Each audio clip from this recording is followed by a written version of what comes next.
You guys, Jarek here, and I decided this game which is only $10, is only 4 chapters long, each of them about 20 minutes, so it's a fairly short game. I figured I'd do a full walkthrough for you guys, and just show you the full game, and it changes every single time you play it. Every single time something happens, whenever he speaks, he says something different. Certain situations happen twice, the different things happen the next time you do it, so there's a little bit of replay value to it.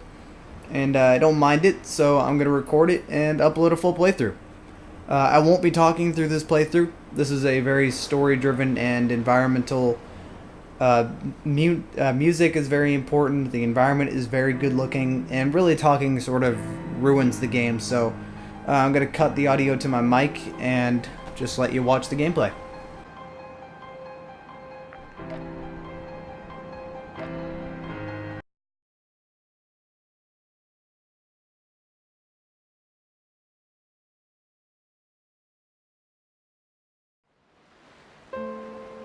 Dear Esther, I've lost track of how long I've been here and how many visits I have made overall. Certainly the landmarks are now so familiar to me that I have to remind myself to actually see the forms and shapes in front of me.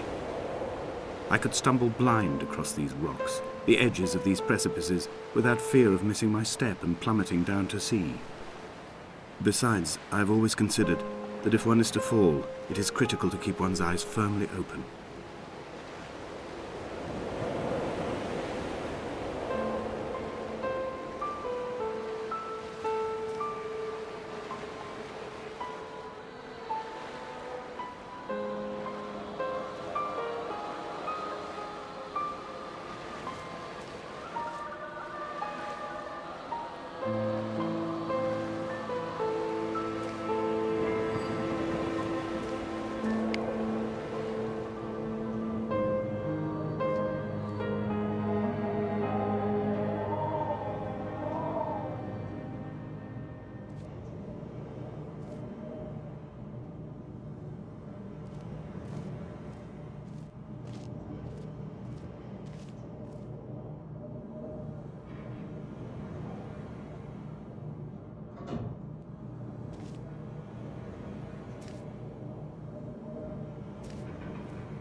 Donnelly reported the legend of the hermit, a holy man who sought solitude in its most pure form.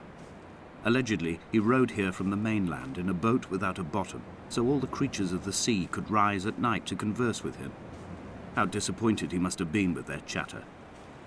Perhaps now, when all that haunts the ocean is the rubbish dumped from the tankers, he'd find more peace. They say he threw his arms wide in a valley on the south side, and the cliff opened up to provide him shelter. They say he died of fever 116 years later. The shepherds left gifts for him at the mouth of the cave, but Donnelly records they never claimed to have seen him. I have visited the cave and I have left my gifts, but like them, I appear to be an unworthy subject of his solitude.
Those islands in the distance, I'm sure, are nothing more than relics of another time, sleeping giants, somnambulist gods laid down for a final dreaming.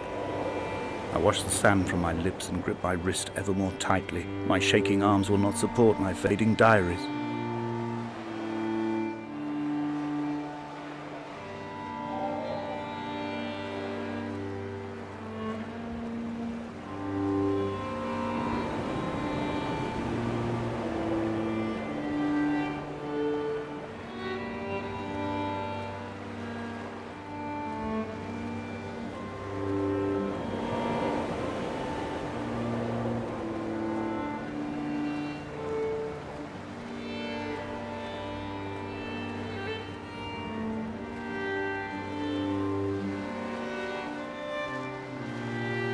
I have found the ship's manifest, crumpled and waterlogged under a stash of paint cans. It tells me that along with this present cargo, there was a large quantity of antacid yogurt bound for the European market. It must have washed out to sea. God knows there are no longer gulls or goats here to eat it.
A wonderful sight.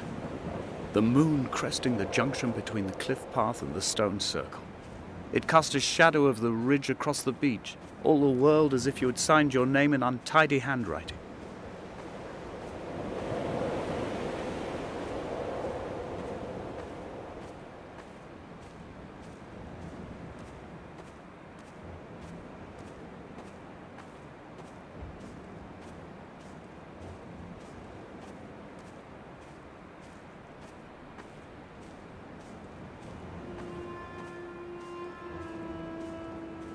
When someone had died or was dying, or was so ill they gave up what little hope they could sacrifice, they cut parallel lines into the cliff, exposing the white chalk beneath.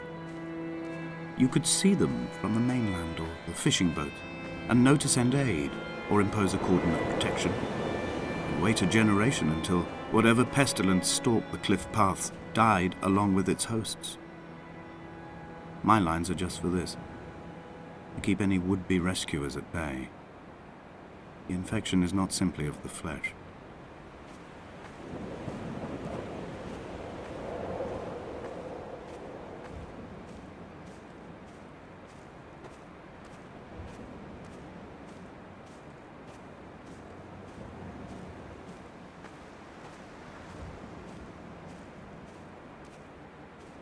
I quote directly. A motley lot with little to recommend them. I have now spent 3 days in their company. That is, I fear, enough for any man not born amongst them. Despite their tedious inclination to quote scripture, they seem to me the most godforsaken of all the inhabitants of the Outer Isles. Indeed, in this case, the very gravity of that term, forsaken by God, seems to find its very apex. It appears to me that Donnelly, too, found those who wander this shoreline to be adrift from any chance of redemption. Did he include himself in that, I wonder?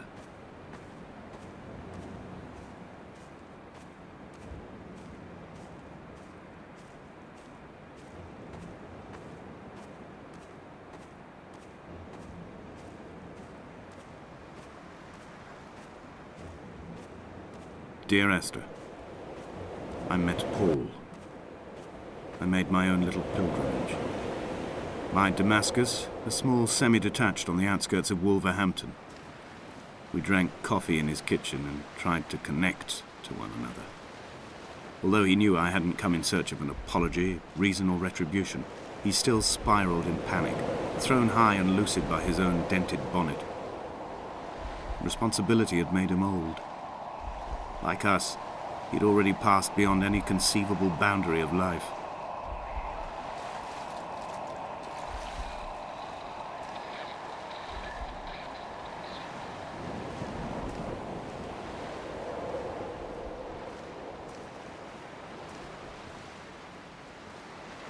I find myself increasingly unable to find that point where the hermit ends and Paul and I begin.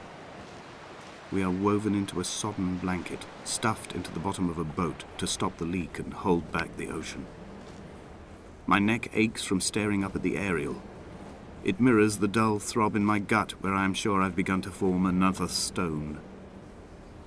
In my dreams, it forms into a perfect representation of Lot's wife, head over her shoulder, staring along the motorway at the approaching traffic in a vacuum of fatalistic calm.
He still maintains he wasn't drunk, but tired.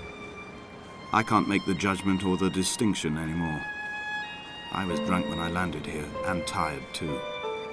I walked up the cliff path in near darkness and camped in the bay where the trawler lies beached. It was only at dawn that I saw the bothy and decided to make my temporary lodgings there. I was expecting just the aerial and a transmitter stashed in a weatherproof box somewhere on the mount. It had an air of uneasy permanence to it. Like all the other buildings here, erosion seems to have evaded it completely.